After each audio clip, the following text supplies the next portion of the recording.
think he regrets that one. That's fine. Was it after a game you won or lost? We won. Okay, that's fair then. I was gonna say it's gonna sound like you're making excuses. And I get it because if I was a ref, I know I would mess up all the time. Yeah. Like, I'm not saying that your job is easy. It's just like they're just so inconsistent. Like, that's my thing. Like, if you're on the other team and you're gonna be finding the shit out of me, yeah, cool. But let me do it to you. Let you, yeah. You know what I mean? You want like consistency then. Yeah, like, but when it is a simple call right in front of your face multiple times, what are you doing? What are you doing? What call are you like bugged out? All of them. Most? Everything? Like, Sophie Cunningham gets body slammed on the court, and Caitlin Clark loses it.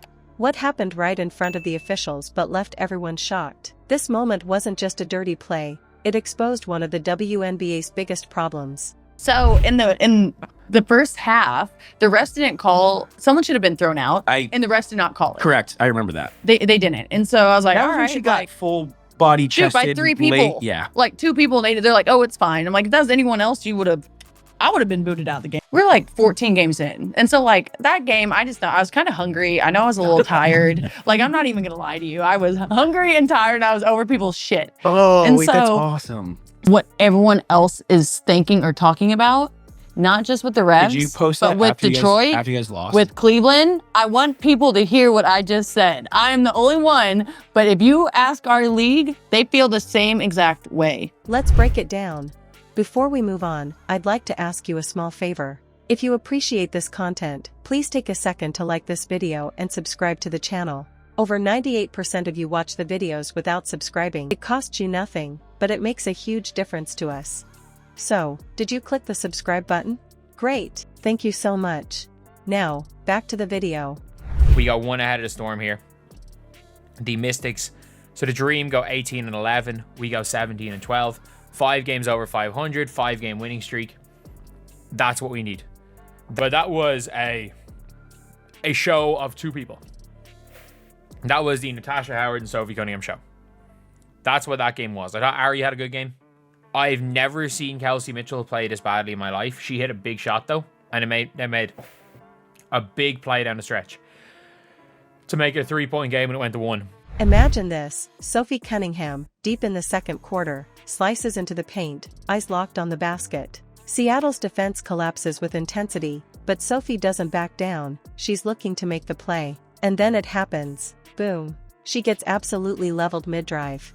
A full-on body check that had fans on their feet and even players on the bench losing their minds. What's unbelievable? The refs are right there.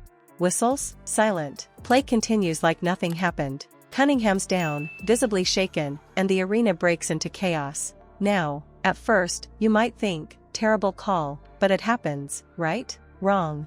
Like, just give, and I think that's players across the league and like new fans across the country, like everyone's like, what is going on with the refs? And I'm like, I don't know. And you finding me $500 is not going to do shit.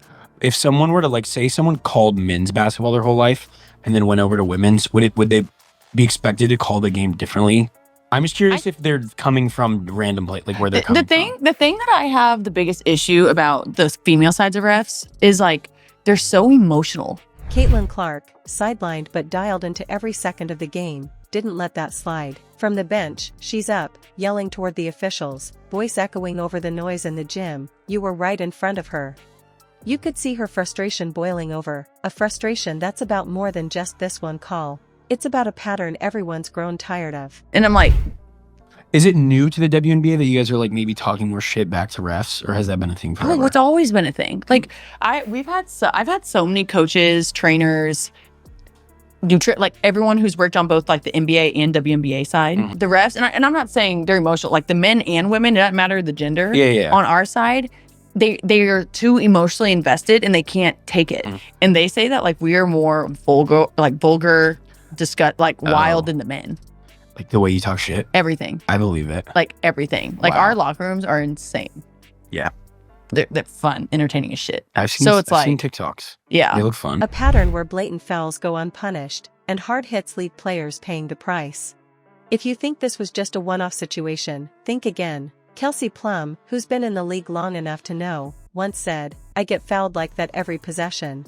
And it's not just the players, even Aces coach Becky Hammond hasn't held back. She straight up called out the lack of attention from refs, saying the league's not doing enough to protect its biggest assets, these players. When officiating makes headlines more than gameplay, you can't ignore it anymore. And this isn't just an annoyance, it's dangerous. Players aren't just risking missed free throws and blown plays, it's their safety. They were up 13 points with 4 minutes to go. Every time it looked like the Fever had the game won, they just forgot how to play basketball. Like, it looked like the Fever were going to blow the Storm out. And then they went out with a weird lineup, and we were up 13, and suddenly it's a 4-point game. We went up 13, then they got it back to 4. Like, it was never going to go any other way. And then we got it back out to 13 again, and it just went badly. It just went bad. Research shows consistently missed or bad calls can even reshape momentum, costing teams wins. Teams have lost playoffs and championships in close game scenarios thanks to questionable officiating. It's a growing credibility issue that threatens the professionalism of the WNBA as a whole. This hit? It wasn't just bad officiating, it was a moment that forced fans, players, even casual viewers to say enough is enough. Caitlin Clark's reaction wasn't just about Sophie, it was the voice of everyone who's tired of seeing the game disrespected. And while this fiasco unfolded, Sophie's next move reminded us what it really means to be a competitor. You know what's wild? While everyone had their eyes on the refs, Sophie Cunningham was out there putting on a show. All game long, she made her mark, finishing with 17 points on an incredibly efficient shooting night. She hit 4 of her 5 shots from beyond the arc, which, by the way, made her the only Fever player to knock down a three-pointer in that game. Without Caitlin Clark on the floor, someone had to step up, and Sophie made sure it was her. The pressure couldn't have been heavier. The Fever came into the fourth quarter holding a 12-point lead, but momentum shifted fast. The Storm came alive with an 11-0 run that had the Fever reeling. It looked like the game was slipping away, and you could feel it in the crowd. This is where Sophie made her presence felt. With the shot clock winding down and the Fever desperate for a basket, Cunningham stepped up and drained a massive three-pointer to stop the run. That shot brought the energy right back to her team and sucked the life out of the Storm's comeback. What makes this performance even more impressive is how far Sophie's come. This isn't someone who was handed a star player role from day one. Earlier in her career, she was seen as a utility player, someone who could chip in but wasn't a go-to option. That's changed this season. Fans don't call her the blonde bomber for nothing. She's backed up that nickname with consistent high-pressure deliveries, just like she showed in this game. It's not just her scoring, she pulled down 5 rebounds and dished out 2 assists, showing her all-around value. Sophie's rise shows what kind of depth the Fever have, even without Caitlin Clark. But her performance also raises bigger questions. The Fever's struggles to hold leads without Clark can't be ignored, even as Sophie shines. Still, in a game overshadowed by officiating chaos, Sophie Cunningham reminded everyone why she's fast becoming one of the league's most exciting players to watch. The WNBA has the players and the audience too.